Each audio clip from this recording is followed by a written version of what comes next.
The day's other headlines begin in Moscow, where Russian negotiators say they made progress in talks with the U.S. to end the war in Ukraine. How are you, Mr. President? U.S. envoy Steve Witkoff sat down with Russian President Vladimir Putin reportedly for 3 hours today.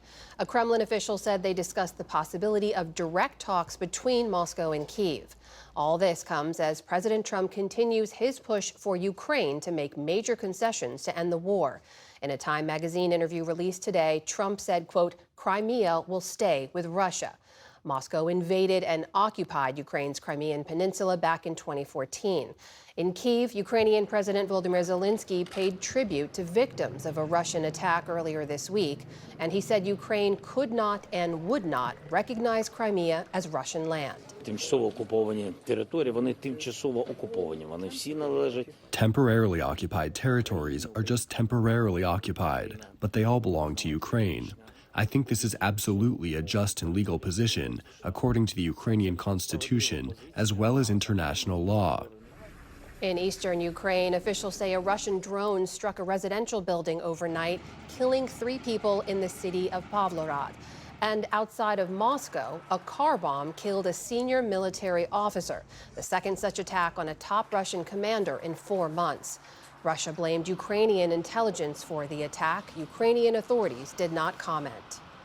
Indian and Pakistani soldiers briefly exchanged gunfire across the border of the disputed region of Kashmir today. Tensions are rising between the 2 nuclear nations since a deadly attack on tourists earlier this week.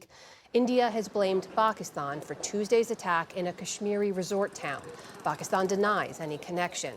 Diplomatic relations have spiraled in just 3 days with the suspension of a water treaty, visas, trade, and travel. The United Nations has appealed to both countries to use maximum restraint.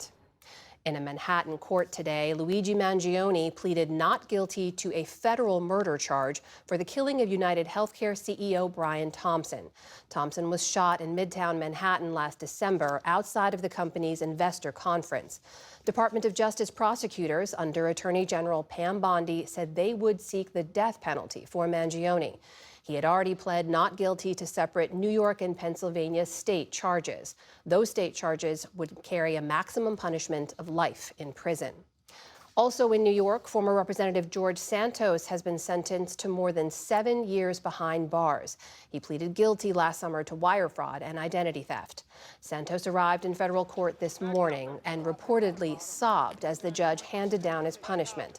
It caps off a dramatic saga for the disgraced Republican who defrauded donors and fabricated his life story during his 2022 run for Congress. Today, prosecutors praised the outcome.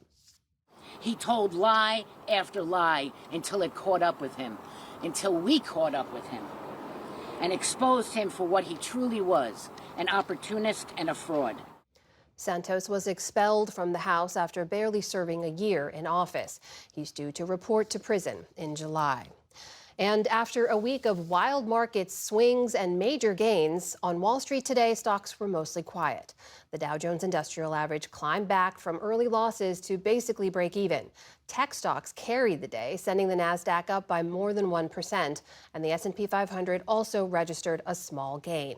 Still to come on the NewsHour, how CEOs are shifting their business plans because of tariffs. David Brooks and Jonathan Capehart weigh in on the week's political headlines. And political cartoonists navigate a changing media landscape. This is the PBS NewsHour from the David M. Rubenstein Studio at WETA in Washington, and in the West from the Walter Cronkite School of Journalism at Arizona State University.